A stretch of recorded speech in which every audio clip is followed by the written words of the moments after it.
सैफ अली खान पर हमले का आरोपी पकड़ा गया है। मुंबई पुलिस ने आरोपी को 5 दिनों की रिमांड पर लिया और आज सुबह आरोपी को सांताक्रूज पुलिस स्टेशन से बांद्रा स्टेशन लाया गया। पूरी संभावना है कि आज कभी भी आरोपी को सैफ अली खान के घर लाया जा सकता है।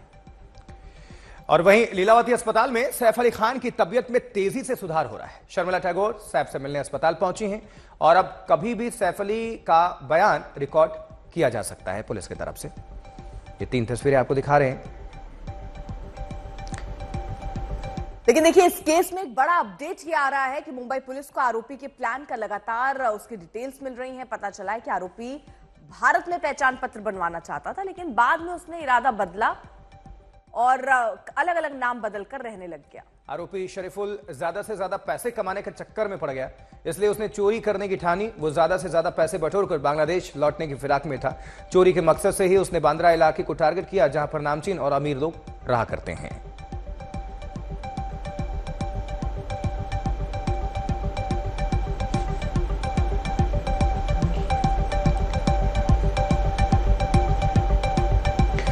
और देखिए, इस बीच मुंबई पुलिस ने सैफ अली खान पर हमले का केस सुलझा देने का दावा किया है। पुलिस ने पूरी थ्योरी बताई है, सैफ अली खान के घर में घुसने, सैफ पर हमला करने, फरार होने और गिरफ्तारी तक। लेकिन मुंबई पुलिस के सामने अब चुनौती है वारदात की पूरी कड़ियां जोड़ने की और उन्हें अदालत के सामने सच साबित करने की।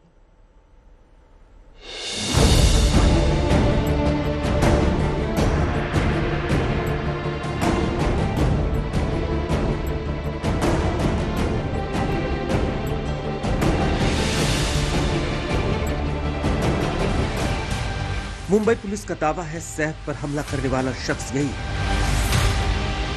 मुंबई पुलिस का दावा है कि सैफ से 1 करोड़ की फिरौती मांगने वाला शख्स यही है। और मुंबई पुलिस का यह भी दावा है कि सैफ के बच्चे को बंधक बनाने की साजिश रचने वाला शख्स भी यही है। मुंबई पुलिस ने सैफ पर हमला करने वाले को ढूंढ निकाला है। पुलिस मानती है कि इसके 2 चेहरे हैं। एक चेहरा वो जब बांग्लादेश में रहता था, मोहम्मद शरीफुल इस्लाम शहजाद का। दूसरा चेहरा वो जब घुसपैठ कर भारत आया और विजय दास का चोला पहन लिया।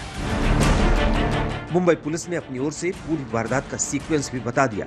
वो ये कि हमलावर 7-8 फ्लोर तक सीढ़ियों से पहुंचा, 12वें फ्लोर तक बिल्डिंग के डक्ट से पहुंचा। सैफ के घर में हमलावर खिड़की से घुसा, खिड़की के जरिए वो बाथरूम तक आया। ये जो आरोपी है, यह आरोपी बांग्लादेशी ओरिजिन का है, ऐसा हमारा डाउट है। इसीलिए इस केस में एप्रोप्रिएट सेक्शंस की वाड़ की गई है और उस हिसाब से आगे का इन्वेस्टिगेशन किया जा रहा है। ये एक्यूज्ड पिछले 5-6 महीने पहले मुंबई आया है, ऐसा पता चला है। कुछ दिन ये मुंबई में रहा, बाद में मुंबई की विसिनिटी के कुछ टाउन्स में रहा और 15 दिन पहले फिर मुंबई आया है, ऐसा इन्वेस्टिगेशन में पता चला। मुंबई पुलिस ने हमलावर के घर से भागने और गिरफ्तार होने तक की भी पूरी कहानी बताई है। 16 जनवरी सुबह 7 बजे तक हमलावर बांद्रा बस स्टैंड पर सोता रहा। 16 जनवरी सुबह 7 बजे लोकल पकड़कर वर्ली पहुंचा। इसके बाद हमलावर थाने में जाकर छिप गया। पुलिस की माने तो शरीफुल इस्लाम 5-6 महीने पहले मुंबई पहुंचा था और हाउसकीपिंग एजेंसी में काम करता था। सैफ अली खान पर हमले से पहले शरीफुल इस्लाम शहजाद का कोई क्रिमिनल रिकॉर्ड नहीं है। ये मुंबई पुलिस के दावे हैं, मुंबई पुलिस का खुलासा है, लेकिन अब इन्हें अदालत में साबित करने की चुनौती है। इसलिए पुलिस आरोपी को सैफ के घर तक लाएगी।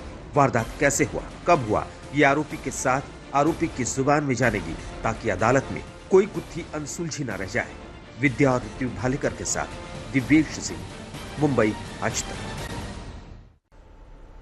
मुंबई पुलिस को अभी कई सवालों के जवाब लेने हैं जो उसकी थ्योरी को पुख्ता और फुल प्रूफ बना सकती है। वो सवाल क्या है, बता रहे हैं आज तक संवाददाता दिव्येश सिंह। सैफ अली खान पर हमला करने वाला आरोपी मोहम्मद शरीफुल इस्लाम शहजाद, इसे थाने से मुंबई पुलिस की टीम ने पकड़ा है। अब उसे 5 दिन की कस्टडी में रखा गया है। पुलिस कस्टडी रिमांड में है मोहम्मद शरीफुल और अब 3 मुख्य पॉइंट्स पर पुलिस की इन्वेस्टिगेशन चलेगी। पहला, क्या मोहम्मद शरीफुल इस्लाम इसके पहले भी कोई और क्राइम या किसी और घटना को अंजाम दे चुका है? क्या उसने कहीं और चोरियां की हैं, क्या उसने कहीं और डकैती की है। दूसरा पॉइंट, क्या शरीफुल इस्लाम के साथ कोई और उसका साथी भी इन्वॉल्व है, क्या उसे किसी की मदद मिली थी, क्या प्लानिंग में उसके साथ कोई और भी था, क्या कॉन्स्पिरेसी में उसके साथ कोई और भी था। तीसरा पॉइंट, मोहम्मद शरीफुल इस्लाम किन किन इलाकों में मुंबई में रहा है, कौन कौन लोग उसके संपर्क में रहे, उन लोगों से भी पूछताछ की जाएगी। मुंबई से इस खबर पर और ज्यादा जानकारी पहुंचाने के लिए हमारे साथ दो संवाददाता जुड़ चुके हैं, मुस्तफा शेख और ओमकार बागले। मुस्तफा, पहले आपका हम रुख करना चाहेंगे। अभी क्राइम सीन रिक्रिएट करने को लेकर पुलिस क्या कह रही है, कब तक ये एक्शन होगा और जो सैफ अली खान का स्टेटमेंट है वो कब रिकॉर्ड होगा? जी बिल्कुल, हाँ, जैसे ही सैफ अली खान की तबीयत बिल्कुल ठीक हो जाती है, डॉक्टर्स की तरफ से ग्रीन सिग्नल मिलता है, तो पुलिस सैफ अली खान का स्टेटमेंट रिकॉर्ड करेगी।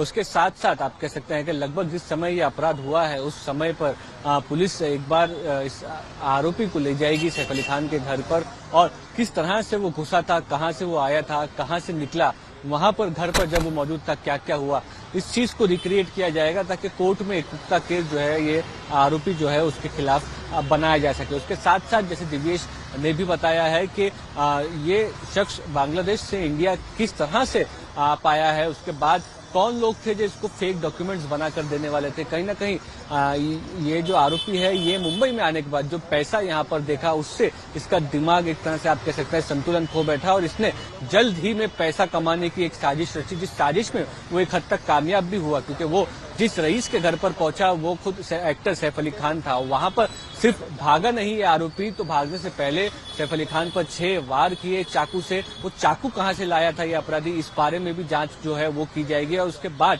वो शख्स कहां से भागा, कहां पहुंचा और क्या इरादा था, ये सारी चीजों की पुष्टि जो है वो मुंबई पुलिस इस वक्त कर रही है। ओमकार, जरा ये बताइए, क्योंकि रिक्रिएशन तो होना ही है, क्या इससे पहले भी ऐसी किसी वारदात में वो लिप्त था?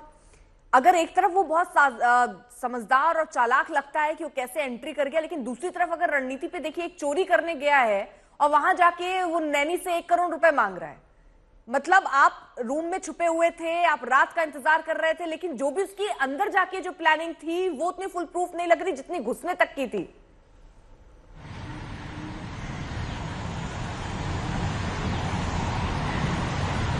बात तो सही है, क्योंकि 2 चीजों पे अब ये पूरी पूछताछ डिपेंड है। एक है कि उसका कैरेक्टर वेरिफिकेशन, जिसमें ये बात सामने आएगी क्या उसने पहले भी इस तरह के कोई गुनाह है जो किए हैं, या फिर चोरी हो, डकैती हो, कहीं और जगह सीवियर क्राइम हो, तो आइडेंटिटी उसकी जो वेरिफिकेशन है उसमें वो सब सामने आएंगे, और उसमें ये भी पता चलेगा कि जो प्राइमरी इन्फॉर्मेशन है कि वो बांग्लादेश का रहने वाला है, तो वो कब से यहाँ था, बम्बई में पिछले 6 महीने से वो था, लेकिन किन किन लोगों के पास वो रहा है, क्या उन्हें इस सब बात की जानकारी थी, जहाँ वो काम कर रहा था, क्या उन्होंने सब उसका वेरिफिकेशन किया था। और दूसरी अहम पूर्ण बात, जहाँ मैं सैफ अली खान इनके रेसिडेंस के बाहर खड़ा हूँ, यहाँ की दीवारें आप देखो तो ये 6 से 8 फीट की दीवारें जो कोई भी लांघ सकता है, लेकिन वो घर में कैसे घुसा, इसका जो जवाब मिलना है वो जवाब अभी तक पुलिस को मिल नहीं पाया, इसलिए वो इंट्रोगेशन आगे जा रहा है। और अब जब पुलिस खुद इस पूरे वाकये का रिक्रिएशन करने का सोच रही है, तो वो यहाँ कब तक आती है, एसी डॉग से वो अंदर गया या कोई और रास्ता था जहां से उसे अंदर जाने के लिए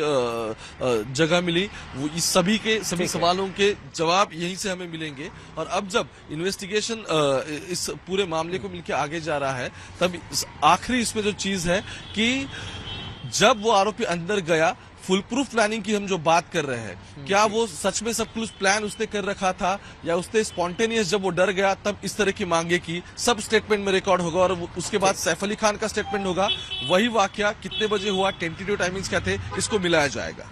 बिल्कुल ओमकार, बने रहिएगा, और मुस्तफा भी हमारे साथ जुड़े हुए हैं। देखिए, मुंबई पुलिस वारदात की जांच कर रही है, एक एक सवाल का जवाब खंगाल रही है, लेकिन आरोपी के बांग्लादेशी घुसपैठिया होने के बाद इस क्राइम स्टोरी में राजनीति की भी घुसपैठ हो चुकी है। बीजेपी कह रही है कि महाराष्ट्र से सभी घुसपैठियों को भगाएंगे, तो विपक्ष कह रहा है शेख हसीना को भी तो भगाओ। बीजेपी वाले बोल रहे हैं कि सैफ अली खान के ऊपर जो हमला हुआ है वो एक इंटरनेशनल, क्या बोलता है, कॉन्स्पिरेसी। क्या उसमें इंटरनेशनल कॉन्स्पिरेसी क्या है, ऐसा क्या है? एक अभिनेता का ऊपर हमला हुआ है, चाकू से हमला हुआ है, उसके पीछे का रहस्य क्या है वो आप जनता को बताइए। वो कौन है, क्या है। अगर वो बांग्लादेशी है और बीजेपी वाले मुंबई के बांग्लादेशी जोर से बोल रहे तो उसकी जिम्मेदारी किसकी है? केंद्र सरकार की है। अगर बांग्लादेशी यहाँ आए हैं, रोहिंग्या आए हैं, तो अमित शाह की जिम्मेदारी है, गृह मंत्री जी की। तो इस्तीफा दीजिए, मांगो उनका इस्तीफा। हाँ, अगर बांग्लादेशियों को हटाना है आपको तो आप प्रधानमंत्री जी को जाकर डेलीगेशन मुंबई का लेके जाइए। मैं आह्वान करता हूँ, यहाँ के मुंबई के जो बीजेपी के नेता है, मंगल प्रभात जी लोढ़ा होंगे, आशीष शेलार जी होंगे, चाहे मुख्यमंत्री हो हमारे फडणवीस जी, जाओ मोदी साहब को मिलिए, गृह मंत्री जी से मिलिए और बोले सभी बांग्लादेशियों को हटाइए और शुरुआत कीजिए शेख हसीना से, जिनको आपने यहाँ आश्रय दिया है। मुंबई पुलिस ने उसको गिरफ्तार किया है, मैं धन्यवाद देता हूं और महाराष्ट्र पुलिस से प्रार्थना करता हूं कि ये जो यहां पर बांग्लादेशी रोहिंग्या महाराष्ट्र में जगह जगह घुस गए हैं, अराजकता फैला रहे हैं, उनको एक एक को पकड़कर वापस बांग्लादेश भेजा जाए। मुंबई शहर में जो अलग अलग बिल्डिंग में वॉचमैन है, जो सिक्योरिटी गार्ड के तौर पे काम करते हैं, वो 24 घंटे काम करते हैं। यानी 12 घंटे एक बिल्डिंग में और दूसरे 12 घंटे दूसरे बिल्डिंग में। अब 24 घंटे काम करने वाला वो जो वॉचमैन है रात के समय जरूर सोएगा, उसे एक तो पगार भी कम दिया जाता है, उन नियमों का भी भंग है। तो इन सारी बिंदुओं को भी महाराष्ट्र की सरकार बारकाई से देखेगी, इस पर कड़ा कानून लाएगी। मुस्तफा हमारे साथ हमारे सहयोगी बने हुए हैं। मुस्तफा, देखिए अब इसको लेकर राजनीति हो रही, बार बार सवाल पूछा जा रहा है कि बांग्लादेशी जो घुसपैठ कर रहे हैं उनको लेकर सरकारें कर क्या रही हैं, या क्या ऐसे नियम। लेकिन यहाँ हर ये बात कही जरूर जाती है, लेकिन धरातल पर उस तरह से अमल नहीं होता नजर आ रहा है, जिसके कारण हम देख रहे हैं कई बांग्लादेशी हैं जो ऐसे ही घुसपैठ कर रहे हैं। जी बिल्कुल, आप कह सकते हैं कि घुसपैठिए चाहे वो मुंबई हो, दिल्ली हो, बड़े बड़े शहरों में हो, उसको लेकर के जो क्रिमिनल एक्टिविटीज है, इस बातों में राजनीतिक सर्कल में कई बार चर्चाएं होती है, लेकिन कोई ठोस प्लान जो है वो सामने नहीं आता है। और आज भी जब सैफ अली खान के केस में इस शख्स को पकड़ा गया है जो कि बांग्लादेश का बताया जा रहा है, इसीलिए उस घुसपैठियों के बारे में फिर से एक बार चर्चा होगी। सरकार आश्वासन देगी कि पूरी बार इस बार जो है वो ठोस कार्रवाई की जाएगी। लेकिन अगर आप पुलिस स्टेशन लेवल पर देखें तो कहीं ना कहीं कई बार ऐसे भी केसेस हुए हैं जहां पर नेपाली हो, बांग्लादेशी हो, इन लोगों को किसी न किसी क्रिमिनल एक्टिविटी में लिप्त पाया गया है। सजा पूरी होने के बाद इनको डिपोर्ट किया गया है और 2 से 3 महीने बाद ये फिर से बॉर्डर क्रॉस कर यहाँ वापस इंडिया में आ जाते हैं और अलग जगहों पर जाके फिर वही काम करते हैं या क्राइम कमिट करने की कोशिश करते हैं। तो एक पुलिस के सामने ये एक बहुत बड़ा चैलेंज है जिसका आप कह सकते हैं सवाल उठता है। लेकिन उससे भी बड़ा सवाल ये भी उठता है कि सैफ अली खान के घर पर कितनी सिक्योरिटी थी, बिल्डिंग में कितनी सिक्योरिटी, अगर कोई शख्स क्राइम करने की सोचता भी है तो कितनी आसानी से कर निकल जाता है, उस पर भी सवाल जरूर उठना चाहिए। जी मुस्तफा, शुक्रिया इस खबर पर जानकारी पहुंचाने के लिए। ओमकार, आपका भी धन्यवाद।